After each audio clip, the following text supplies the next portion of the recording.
Ano yung pangalan mo? Bilog. Ano? Bilog? Hindi ba triangle? Oh, ayan po yung tinitinda niya. Oh.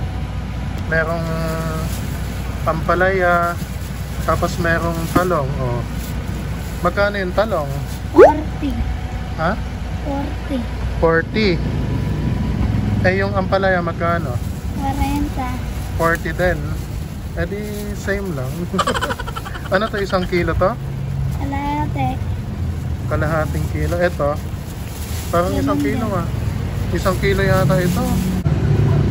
1 kilo 40, ayan.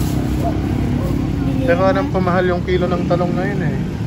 80 yata ang kilo nito ngayon. Oh, no! Eh sa kanya 40 lang oh. Ayan, nandito siya sa ano. Nandito lang siya sa 7-Eleven sa saan to? San Lorenzo. Ayan. Kung saan ang tambayan ni lagi. Oh. Diba? Benta, paano ka ba mag-ano? Paano ka magbenta? Oh. Paano mo mako-convince na bumili ng paninda mo? Ha? Wag ka kasi mahiya. Tanggalin mo yung kamay mo. Yan. Oh, paano mo siya pagbentahan? Sige nga. Bili ka na. Eh paano ka makakabenta kung bili ka na? Ganun lang. Sige na. Bentahan mo siya. May discount ba? Meron. Magkano?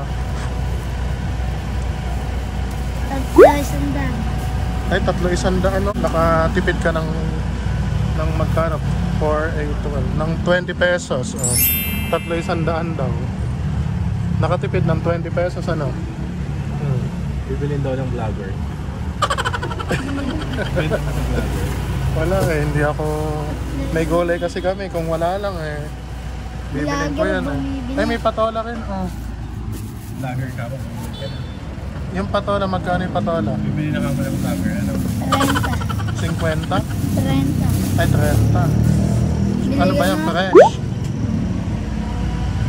Saan galing yan? Sangitan. Sa taniman? Ay, may taniman. Ha? Sangitan. Saan yan? Ay, layo. Pinapakiyaw namin. Kumbaga, mura nyo lang na nabibili doon, gano'n. Or gano'n din. Mahal yun. Mahal din. yung talong. Ayan siya, oh. Ang sipag ng batang ito, lagi ko nakikita to dito eh. Bumibili kami dati dyan, ano, kamote saka kamatis. Eh ngayon, yan yung tinda niya ngayon, yung available lang yan. Bili ka na. Talong, patola, saka ampalaya.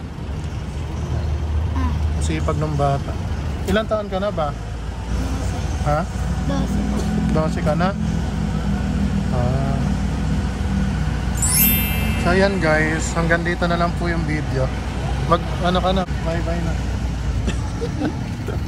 Bye bye na daw.